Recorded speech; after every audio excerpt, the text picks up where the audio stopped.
And I'm wondering if he can get away with this type of stuff anymore with a potential election coming up.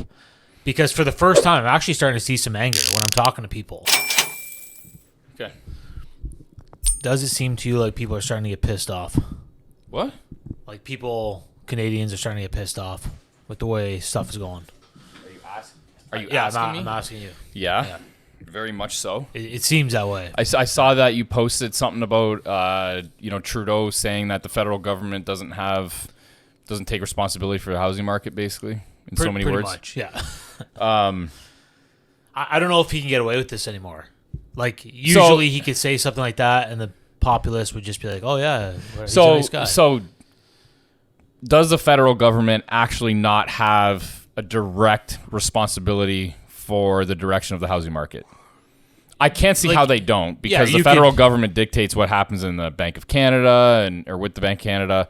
I mean, isn't the housing minister, isn't his direct boss essentially Justin Trudeau?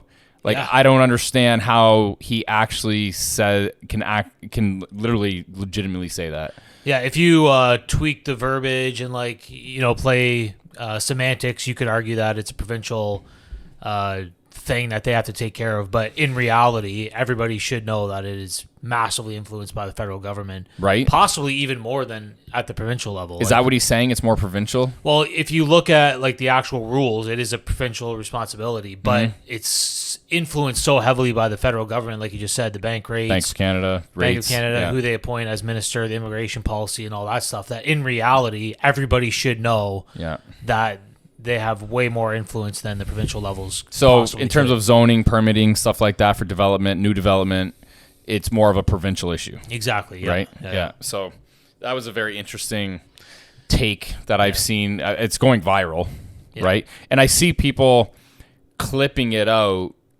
to make it look potentially a little bit worse, because he then provides a little bit more context, but then he goes into blaming Harper. So... yeah, regardless, the clip is exonerating himself and the government. That's literally he's in charge of that. It doesn't matter. You can put the context in all you want. That's literally what I took from this was, he's trying to direct attention away from himself and extremely poor policies that him and his government have put in place. Yeah. Now, in reality, as a leader, whether you're leading your family or leading your business or leading yourself, you take the idea as a leader is you take responsibility when stuff doesn't 100%. go right.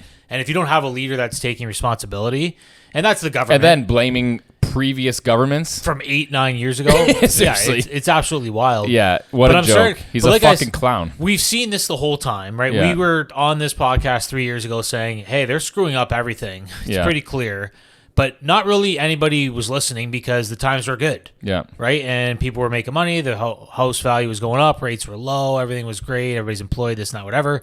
I'm wondering if now that people are starting to struggle a little bit, your rates are too high, you can't afford a house, the next generation can't get into the market, your payments have doubled if you're on a variable rate mortgage. Like, people are probably starting to get pissed off. Mm-hmm. And I'm wondering if he can get away with this type of stuff anymore with a potential election coming up. Because for the first time, I'm actually starting to see some anger when I'm talking to people. Like housing or potential buyers? Yeah, people are just like, oh, man, they're really screwing this up. Oh, man, there's too many immigrants coming in now. Oh, like it's starting to become common knowledge, it seems. Whereas before, I was posting this stuff 3 years ago. The immigration policy is X. We're only building a Y amount of homes.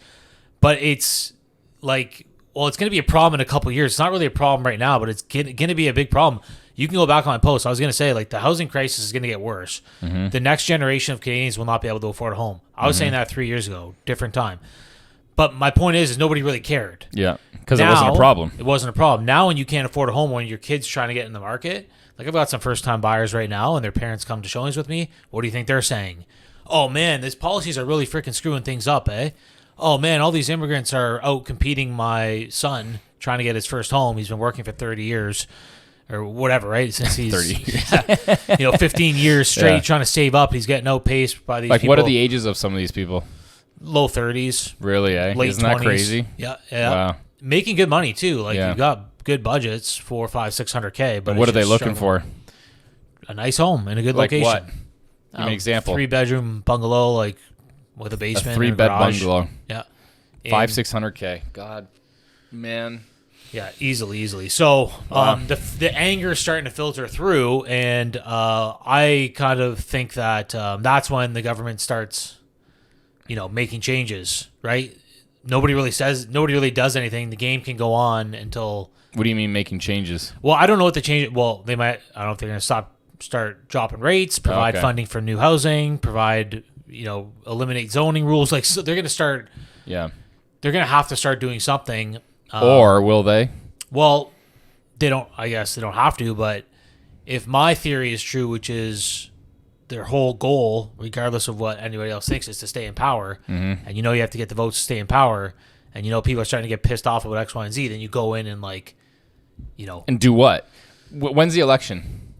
There's rumors that he's going to call it sometime next year, I think, okay. Which I don't really know. So why. whatever he does now won't be able to be won't take effect. We won't see the effects of whatever he even does today. We will not see the effects of that by the time the election comes around. So what could you possibly do in order to more inflation, resurrect the housing market? More inflation, more money printing, lower rates. Get people that's feeling really better. The only thing that that's the only thing that's at their really disposal that they could do is lower rates. Yeah, that's change it. the sentiment. That's the only thing that they actually could do that would take effect within that amount of time before he's reelected or goes up for a reelection or whatever the case is. Yeah, that's the only thing. And then he's going to take what? He's going to take credit for saving the housing market. Yeah, maybe this is all a big grand scheme, right? At the end of the day. Yeah, I mean, they've got a plan, right? They always do. There's a timeline. They're aware of public sentiment. They've got their team in the background saying this is okay. In 2 months, we're going to announce this. In 2 months, we're going to announce that inflation's down. Then we're going to cut rates a quarter point, half point. We're going to start a new news cycle that inflation's tame, the market's stable, everything's great, everybody's going to feel good again, and everybody's going to be distracted by positive feelings, positive sentiment, lower rates. Everybody's that's got a home can now afford their payments again. They feel good. They're out spending money, and the game continues on. So what happens to the housing market at that point? It's the same story. The middle class continues to get priced out. The next generation will turn into renters, right? I saw Grant Cardone post about the U.S. saying that we've been saying it for 3 years, but the next generation of buyers is going to be they're going to be renters. Sorry, they're not going to be buyers. They're going to be renting. It's going to be the biggest influx of renters that we've ever seen all across North America, right? The dream of home ownership is going to be dead. I mean, how many times do we have to come on here and say it? Now, it's not dead for everybody, but it's just instead of like for people that can't afford it. 65% of people owning a home, it goes to 50, and then it goes to 45, 40, 35, 30, 25, 20. I've seen a lot of people mention that 65% home ownership is just simply too high. Yeah, it is with the fiat currency, and with government restrictions and all that stuff. It's not realistic, and that's why probably nowhere else in the world has that. I'm gonna guess, right? So, we'll see how it plays out. But for the first time, there's some rumblings. Yeah. From the